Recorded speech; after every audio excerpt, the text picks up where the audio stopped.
أعوذ بالله من الشيطان الرجيم. بسم الله الرحمن الرحيم.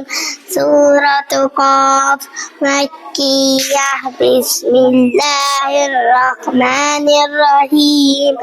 قاف والقرآن المجيد. بل عجبوا أن جاءهم منذر منهم فقال الكافرون هذا شيء عجيب. أإذا متنا وكنا ترابا ذلك رجع بعيد. قد علمنا ما تنقص الأرض منهم وعندنا كتاب حفيظ. بل كذبوا بالحق لما جاءهم فهم في أمر مريج. أفلم ينظروا إلى السماء فوقهم كيف بنيناها وزيناها وما لها من فروج. والأرض مددناها وألقينا فيها رواسي وأنبتنا فيها من كل زوج بهيج. تبصرة وذكرى لكل عبد منيب. ونزلنا من السماء ماء مباركا فأنبتنا به جنات وحب الحصيد والنخل باسقات لها طلع نضيد رزقا للعباد. وأحيينا به بلدة ميتا كذلك الخروج. كذبت قبلهم قوم نوح وأصحاب الرس وثمود وعاد وفرعون وإخوان لوط وأصحاب الأيكة وقوم تبع كل كذب الرسل فحق وعيد. أفعينا بالخلق الأول بل هم في لبس من خلق جديد.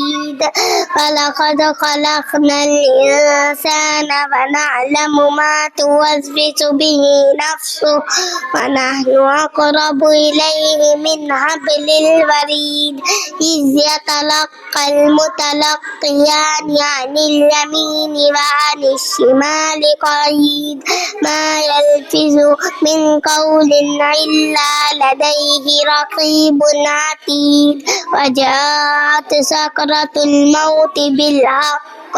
ذلك يوم الخروج. ذلك ما كنت منه تحيد. ونفخ في الصور ذلك يوم الوعيد. وجاءت كل نفس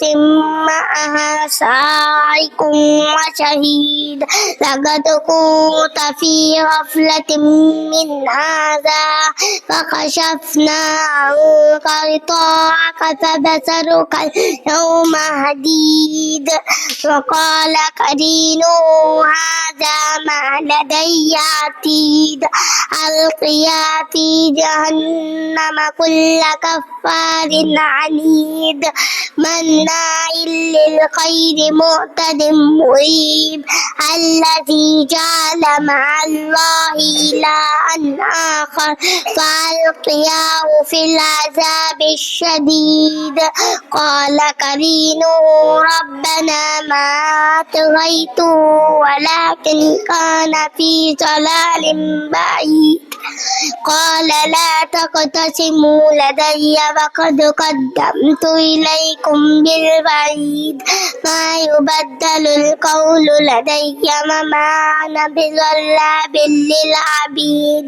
يوم نقول لجهنم هل امتلأت وتقول هل من مزيد. وأزلفت الجنة للمتقين غير بعيد. هذا ما توعدون لكل أواب حفيظ من خشي الرحمن بالغيب وجاء بقلب منيب ادخلوها بسلام ذلك يوم الخلود لهم ما يشاءون فيها ولدينا مزيد وكم أهلكنا قبلهم من قرن هم أشد منهم بطشا فنقبوا في البلاد هل من محيص إن في ذلك لذكرى لمن كان له قلب أو ألقى السمع وهو شهيد ولقد خلقنا السماوات والأرض وما بينهما في 6 أيام وما مسنا باللغوب فاصبر على ما يقولون وسبح بحمد ربك قبل طلوع الشمس وقبل الغروب ومن الليل فسبح وأدبار السجود واستمع يوم ينادي المناد من مكان قريب يوم يسمعون الصيحة بالحق ذلك يوم الخروج إنا نحن نحيي ونميت وإلينا المصير يوم تشقق الأرض عنهم سراعا ذلك حشر علينا يسير نحن أعلم بما يقولون وما أنت عليهم بجبار فذكر بالقرآن من يخاف وعيد سورة الذاريات مكية بسم الله الرحمن الرحيم والذاريات ذروا فالحاملات ذكرا فالجاريات يسرا فالمقسمات أمرا إنما توعدون لصادق وإن الدين لواقع والسماء ذات الهبق إنكم لفي قول مختلف يؤفك عنه من أفك قتل الخراسون الذين هم في غمرة ساهون يسألون أيان يوم الدين يوم هم على النار يفتنون ذوقوا فتنتكم هذا الذي كنتم به تستعجلون إن المتقين في جنات وعيون آخذين ما آتاهم ربهم إنهم كانوا قبل ذلك محسنين كانوا قليلا من الليل ما يهجعون وبالأسحار هم يستغفرون وفي أنبارهم حق للسائل والمحروم وفي الأرض آيات للموقنين وفي أنفسكم أفلا تبصرون وفي السماء رزقكم وما توعدون فورب السماء والأرض إنه لحق مثل ما أنكم تنطقون هل أتاك حديث ضيف إبراهيم المكرمين إذ دخلوا عليه فقالوا سلاما قال سلام قوم منكرون فراغ إلى أهله فجاء بإذن سمين فقربه إليهم قال ألا تأكلون فأوجس منهم خيفة قالوا لا تخف فبشروه بغلام عليم فأقبلت امرأته في سرة فسقت وجهها وقالت عجوز عقيم قالوا كذلك قال ربك إنه هو الحكيم العليم قال فما خطبكم أيها المرسلون قالوا إنا أرسلنا إلى قوم مجرمين لنرسل عليهم حجارة من طين مسومة عند ربك للمسرفين فأخرجنا من كان فيها من المؤمنين فما وجدنا فيها غير بيت من المسلمين وتركنا فيها آية للذين يخافون العذاب الأليم وفي موسى إذا أرسلناه إلى فرعون بسلطان مبين فتولى بركنه وقال ساحر أو مجنون فأخذناه وجنوده فنبذناهم في اليم وهو مليم وفي عاد إذا أرسلنا عليهم الريح العقيم ما تذر من شيء أتت عليه إلا جعلته كالرميم وفي ثمود إذ قيل لهم تمتعوا حتى حين فأتوا عن أمر ربهم فأخذتهم الصاعقة وهم ينظرون فما استطاعوا من قيام وما كانوا منتصرين وقوم نوح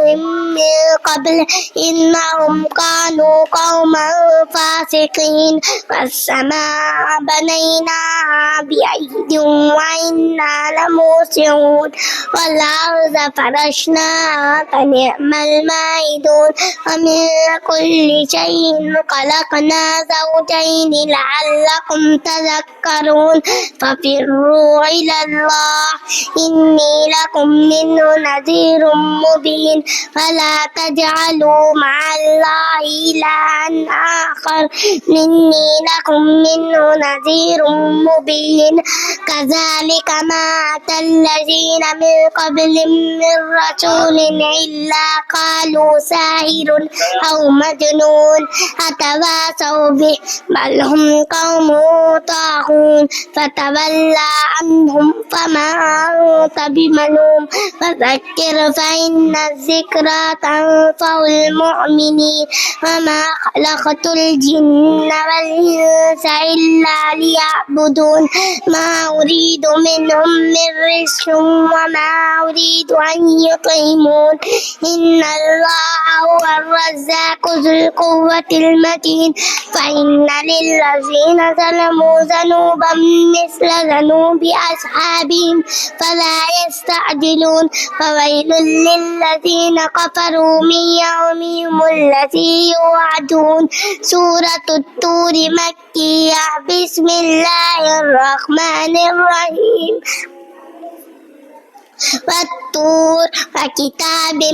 مسطور في رق منشور والبيت المعمور والسقف المرفوع والبحر المسجور إن عذاب ربك لواقع ما له من دافع يوم تمور السماء مورا وتسير الجبال سيرا فويل يومئذ للمكذبين الذين هم في غوص يلعبون يوم يدعون إلى نار جهنم دعا هذه النار التي كنتم بها تكذبون أفسحر أنتم لا تبصرون اصلوها فاصبروا أو لا تصبروا سواء عليكم إنما تجزون ما كنتم تعملون إن المتقين في جنات ونعيم فاكهين بما آتاهم ربهم ووقاهم ربهم عذاب الجحيم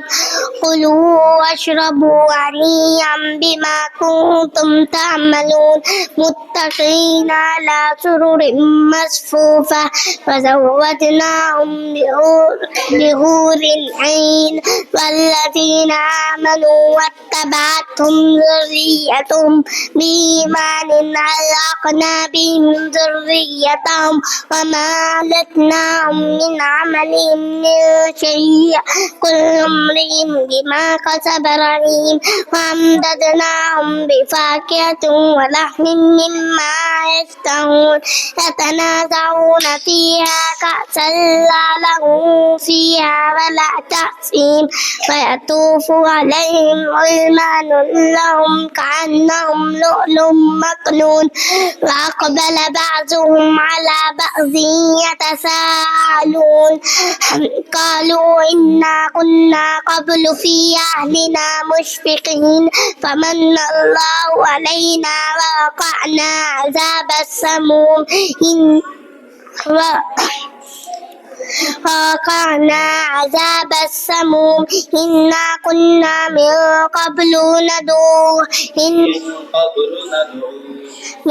قبل ندعوه إنه هو البر الرحيم فذكر فما أنت بنعمة ربك بكاهن ولا مجنون أم يقولون شاعر نتربص به ريب المنون قل تربصوا فإني معكم من المتربصين أم تهمرهم أحلامهم بهذا أم هم قوم طاغون أم يقولون تكفله بل لا يؤمنون فليأتوا بحديث مثله قالوا صادقين أم خلقوا من غير شيء أم هم الخالقون أم خلقوا السماوات والأرض بل لا يوقنون أم عندهم خزائن ربك أم هم المسيطرون أم لهم سلم يستمعون فيه فليأتي مستمعهم بسلطان مبين أم له البنات ولكم البنون أم تسألهم أجرا فهم من مغرم مثقلون أم عندهم الغيب فهم يكتبون أم يريدون كيدا فالذين كفروا هم المكيدون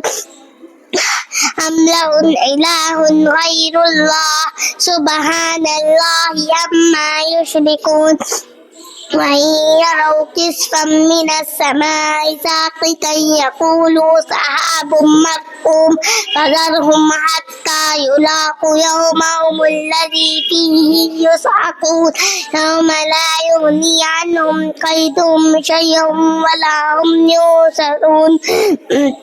وإن للذين ظلموا عذابا دون ذلك ولكن أكثرهم لا يعلمون فاصبر لحكم ربك فإنك بأعيننا وسبح بحمد ربك حين تقوم ومن الليل فسبحه إدبار النجوم سورة النجم مكية بسم الله الرحمن الرحيم والنجم إذا هوى ما ضل صاحبكم وما غوى وما ينطق عن الهوى إن هو إلا وحي يوحى علمه شديد القوى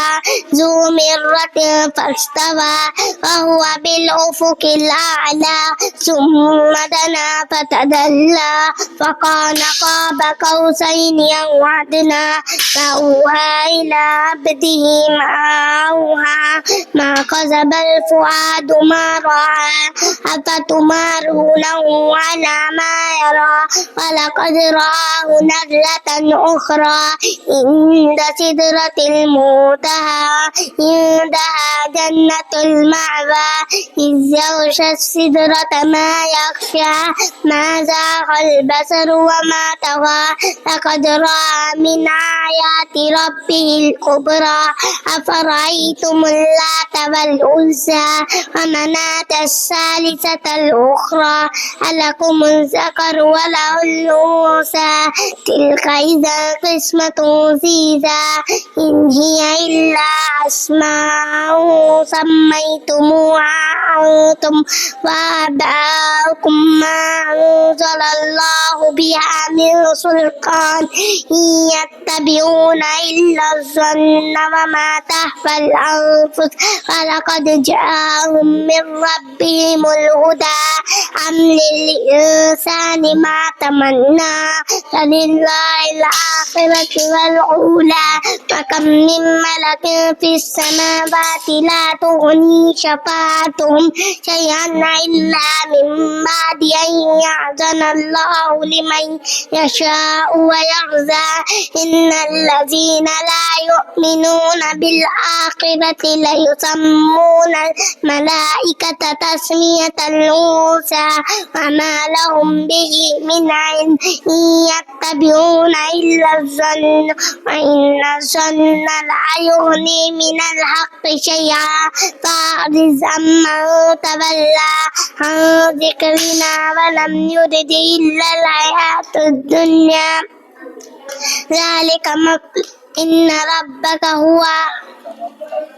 ذلك مبلغهم من العلم إن ربك هو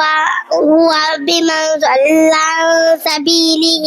وهو أعلم بمن اهتدى ولله ما في السماوات وما في الأرض ليجزي الذين أساءوا بما عملوا ويجزي الذين أحسنوا بالحسنى الذين يجتنبون كبائر الإثم والفواحش إلا اللمم إن ربك واسع المغفرة هو أعلم بكم إذ أنشأكم من الأرض وإذ أنتم أجنة في بطون أمهاتكم فلا تزكوا أنفسكم هو أعلم بمن اتقى أفرأيت الذي تولى وأعطى قليلا وأكدى عنده علم الغيب فهو يرى أم لم ينبأ بما في صحف موسى وإبراهيم الذي وفى ألا تزر وازرة وزر أخرى وأن ليس للإنسان إلا ما سعى وأن سعيه سوف يرى ثم يجزى الجزاء الأوفى وأن إلى ربك المنتهى وأنه خلق وأنه هو أضحك وأبكى وأنه هو أمات وأحيا وأنه خلق الزوجين الذكر والأنثى من نطفة إذا تمنى وأن عليه النشأة الأخرى وأنه هو أغنى وأقنى وأنه هو رب الشعرى وأنه أهلك عادا الأولى وثمود فما أبقى وقوم نوح من قبل إنهم كانوا هم أظلم بعضها والمؤتفكة أهوى فغشاها ما غشاها فبأي آلاء ربك تتمارى هذا نذير من النذر الأولى أزفت العازفة ليس لها من دون الله كاشفة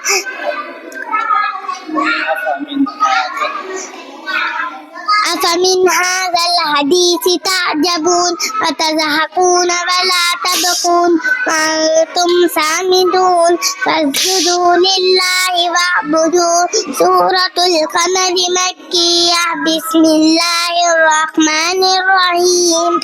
اقتربت الساعة وانشق القمر وإن يروا آية يعرضوا ويقولوا سحر مستمر وكذبوا واتبعوا وكل أهواهم وكل أمر مستقر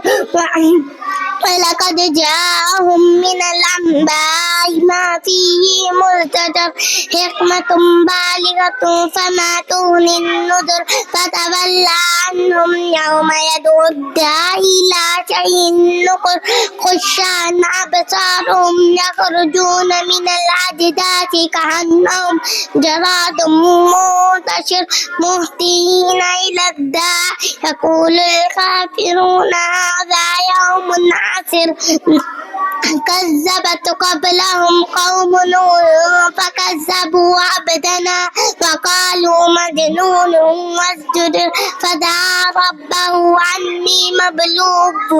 فانتصر ففتحنا أبواب السماء بماء منهمر وفجرنا الأرض عيونا فالتقينا على أمر قد قدر فحملناه على ذات ألواح ودسر تجري بأعيننا جزاء لمن كان كفر ولقد تركناها آية فهل من مدكر فكيف كان عذابي ونذر ولقد يسرنا القرآن للذكر فهل من مدكر كذبت عاد فكيف كان عذابي ونذر إنا أرسلنا عليهم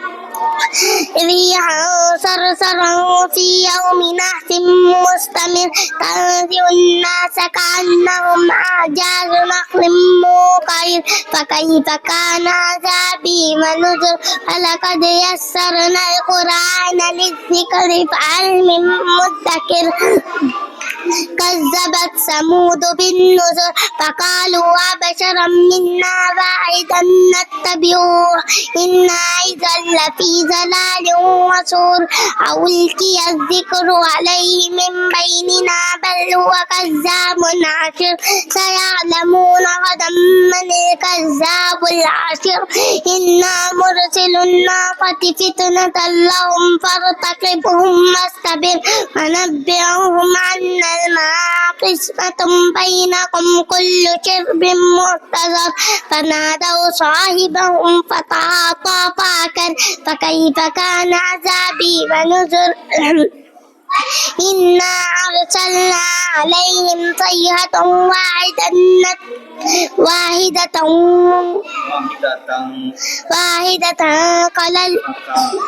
فكانوا كهشيم المحتضر ولقد يسرنا القرآن للذكر فهل من مدكر كذبت قوم لوط بالنذر إنا أرسلنا عليهم حاسبا إلا آل لوط نجيناهم بسحر نعمة من عندنا كذلك نجزي من شكر ولقد أنذرهم بطشتنا فتماروا بالنذر ولقد راودوه عن ضيفه فتمسنا أعينهم فذوقوا عذابي ونذر ولقد صبهم بكرة عذاب مستقر ولقد يسرنا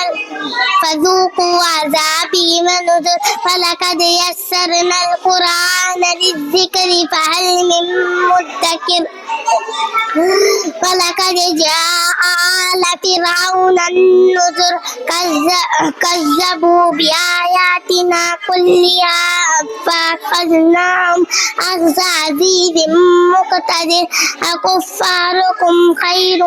من أولئكم أم لكم براءة في الزبر أم يقولون نحن جميع منتصر سيهزم الجمع ويولون الدبر بل الساعة موعدهم والساعة أدهى وأمر إن المجرمين في ضلال وسعر يوم يسحبون في النار على وجوههم ذوقوا مس سقر إنا كل شيء خلقناه بقدر وما أمرنا إلا واحدة كلمح بالبصر ولقد أهلكنا أشياءكم فهل من مدكر ولقد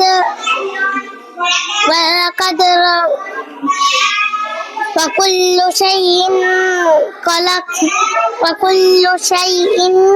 فعلوه في الزبر وكل صغير وكبير مستطر إن المتقين في جنات ونهر في مقعد صدق عند مليك مقتدر صدق الله العلي العظيم.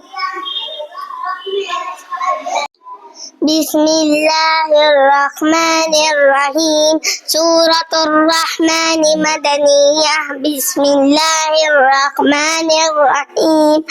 الرحمن علم القرآن خلق الإنسان علمه البيان الشمس والقمر بحسبان والنجم والشجر يسجدان والسماء رفعها ووضع الميزان ألا تطغوا في الميزان وأقيموا الوزن بالقسط ولا تقصروا الميزان والأرض وضعها للأنام فيها فاكهة والنخل ذات الأكمام والحب ذو العصف والريحان فبأي آلاء ربكما تكذبان خلق الإنسان من صلصال كالفخار وخلق الجان من مارج من نار فبأي آلاء ربكما تكذبان مرج البحرين رب المشرقين ورب المغربين فبأي آلاء ربكما تكذبان مرج البحرين يلتقيان بينهما برزخ لا يبغيان فبأي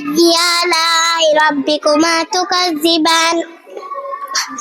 يخرج منهما اللؤلؤ والمرجان فبأي آلاء ربكما تكذبان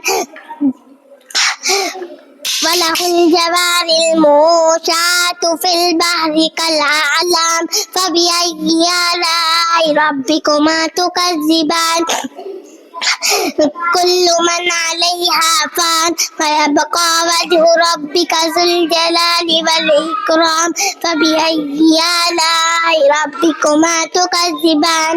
يسأله من في السماوات والأرض كل يوم هو في شأن فبأي آلاء ربكما تكذبان سنفرغ لكم أيها الثقلان فبأي آلاء ربكما تكذبان يا معشر الجن والإنس إن استطعتم أن تنفذوا من أقطار السماوات والأرض فانفذوا لا تنفذون إلا بسلطان فبأي آلاء ربكما تكذبان يرسل عليكما شواظ من نار ونحاس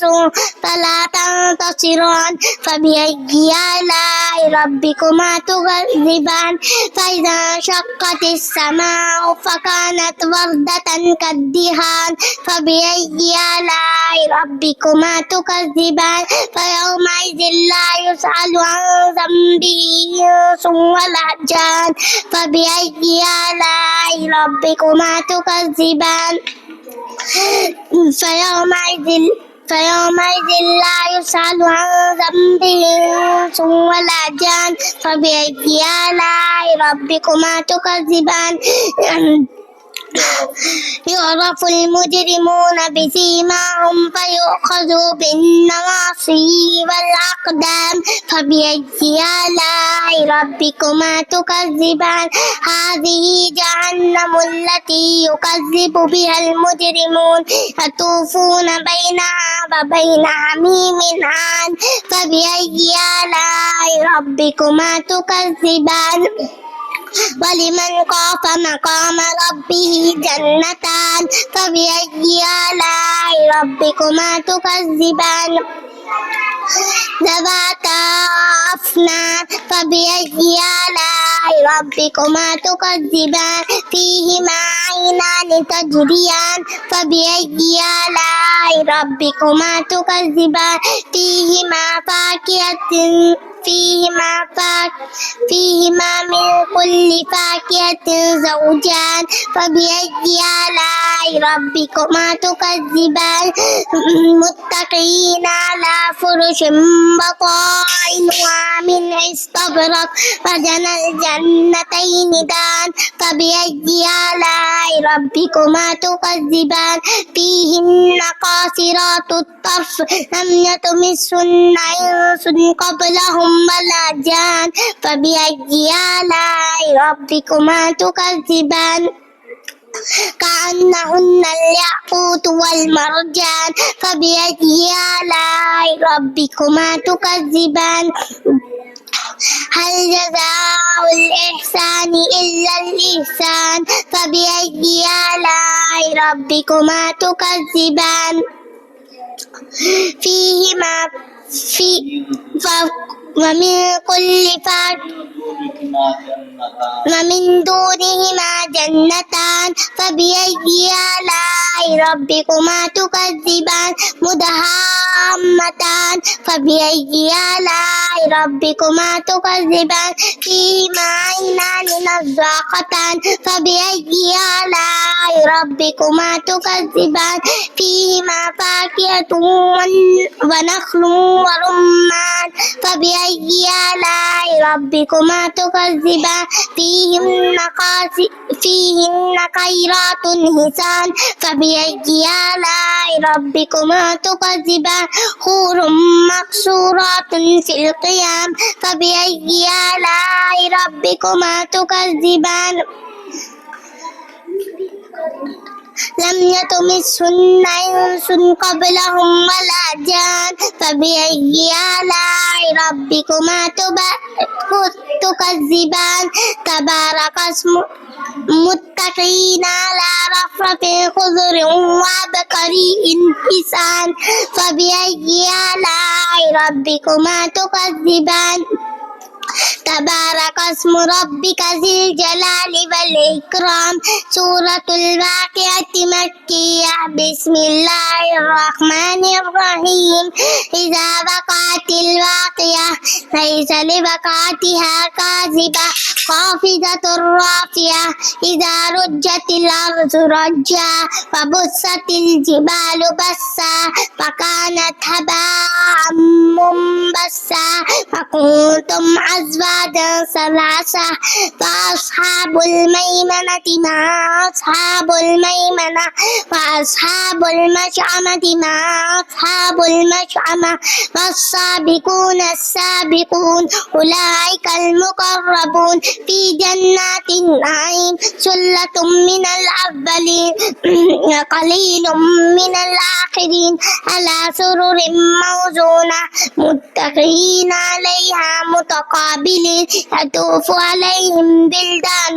مخلدون بأكواب وأباريق وكأس من معين لا يصدعون عنها ولا ينزفون وفاكهة مما يتخيرون ولحم طير مما يشتهون وحور عين كأمثال اللؤلؤ المكنون جزاء بما كانوا يعملون لا يسمعون فيها لغوا ولا تأثيما إلا قيلا سلاما سلاما فأصحاب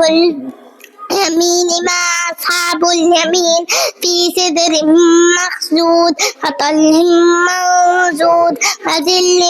ممدود وماء مسكوب وفاكهة كثيرة لا مقطوعة ولا ممنوعة وفرش مرفوعة إنا أنشأناهن إنشاء فجعلناهن أبكارا عربا أترابا لأصحاب اليمين ثلة من الأولين وثلة من الآخرين وأصحاب الشمال ما أصحاب الشمال في سموم وحميم وظل من يحموم لا بارد ولا كريم إنهم كانوا قبل ذلك مترفين وكانوا يصرون على الحنث العظيم وكانوا يقولون أئذا متنا وكنا ترابا وعظاما أئنا لمبعوثون أوآباؤنا الأولون قل إن الأولين والآخرين لمجموعون إلى ميقات يوم معلوم ثم إنكم أيها الضالون المكذبون لآكلون من شجر من زقوم فمالئون منها البطون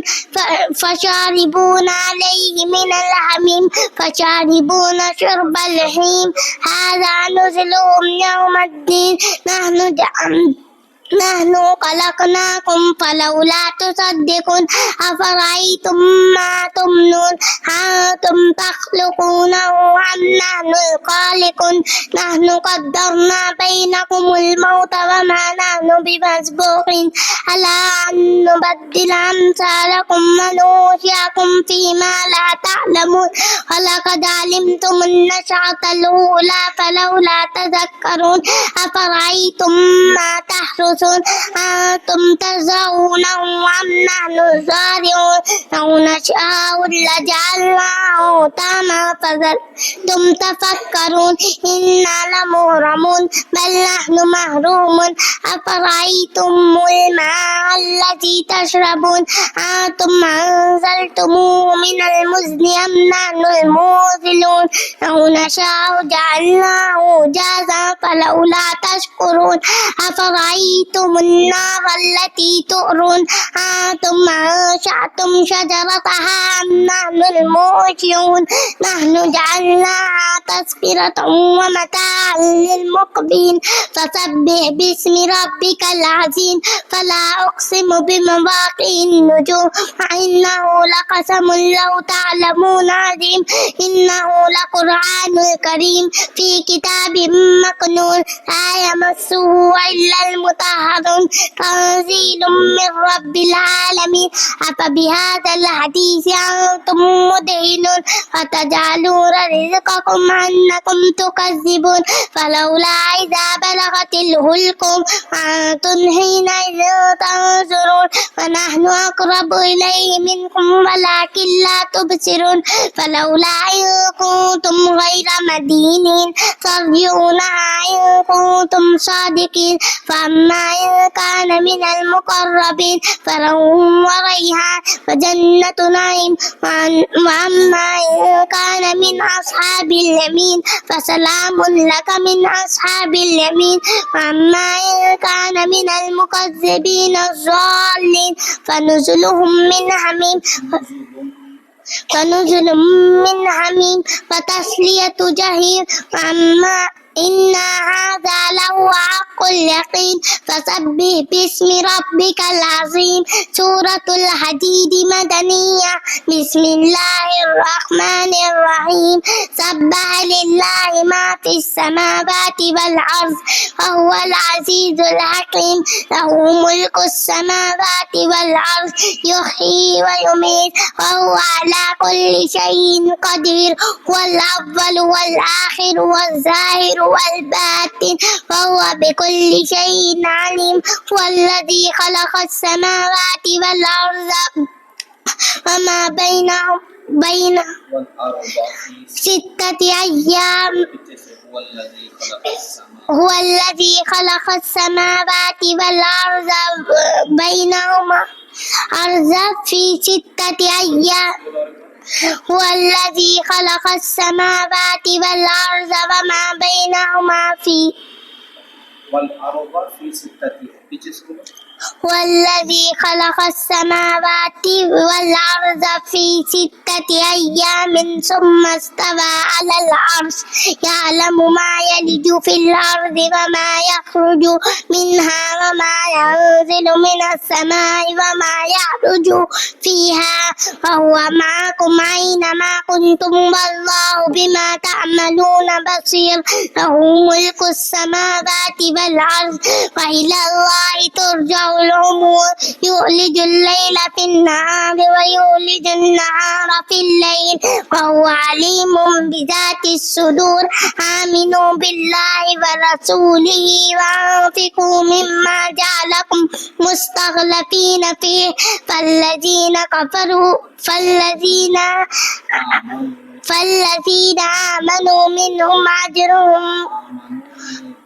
آمنوا منكم أجر كبير فالذين آمنوا منكم وأنفقوا لهم أجر كبير وما لكم لا تؤمنون بالله والرسول يدعوكم لتؤمنوا بربكم وقد أخذ ميثاقكم إن كنتم مؤمنين والذي ينزل على عبده آيات بينات ليخرجكم من الظلمات إلى النور وإن الله بكم لرؤوف رحيم وما لكم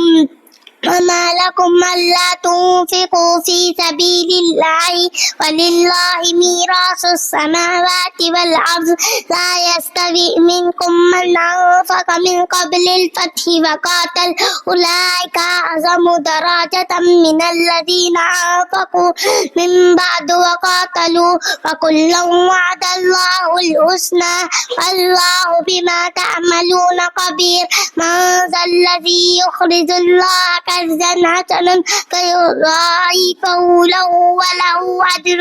كريم يوم ترى المؤمنين والمؤمنات يسعى نورهم بين أيديهم وبأيمانهم بشراكم اليوم جنات تجري من تحتها الأنهار خالدين فيها ذلك هو الفوز العظيم يوم يقول المنافقون والمنافقات للذين آمنوا انصرونا نقتبس من نوركم قيل ارجعوا وراءكم فالتمسوا نورا فضرب بينهم بسور له باب باطنه فيه الرحمة وظاهره من قبله العذاب ينادونهم ألم نكن معكم قالوا بلى ولكنكم فتنتم أنفسكم وتربصتم وارتبتم وغرتكم الأماني حتى جاء أمر الله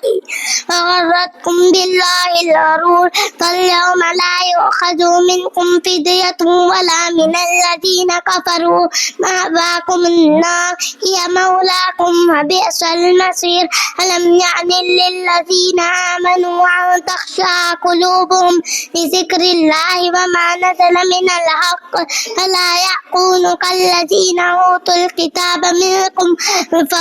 من قبل فطال عليهم الأمد فقست قلوبهم وكثير منهم فاسقون اعلموا أن الله يحيي الأرض بعد موتها قد بينا لكم الآيات لعلكم تعقلون إن المصدقين والمصدقات وأقرضوا الله قرضا حسنا يضاعف لهم ولهم أجر كريم والذين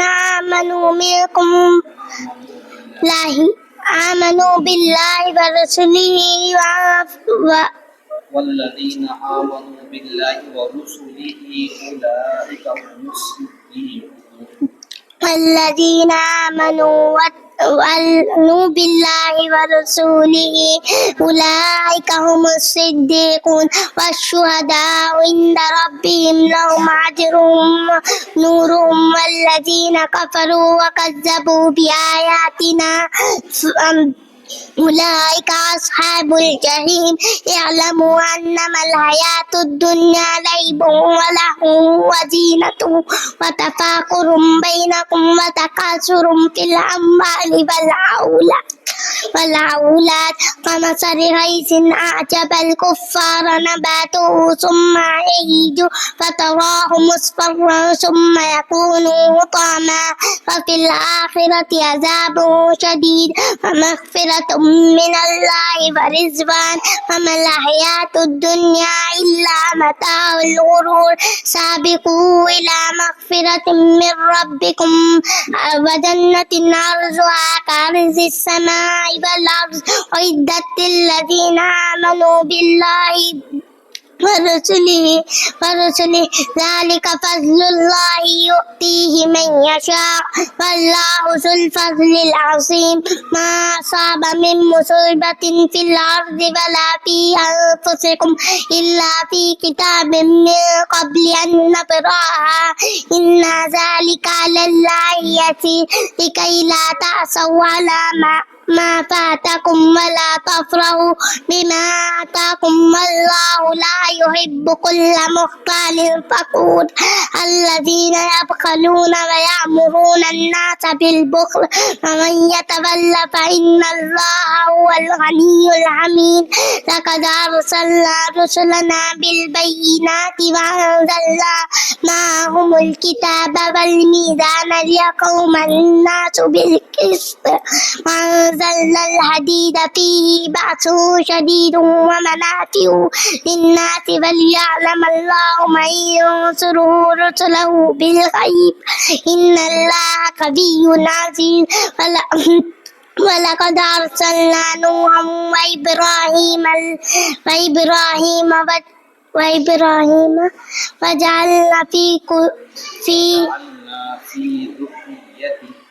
وجعلنا في ذريتهم النبوة والكتاب فمنهم مهتد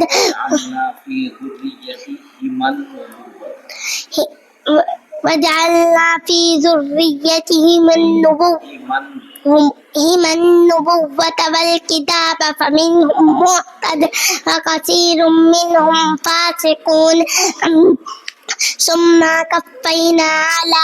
آثارهم برسلنا وقفينا بعيسى ابن مريم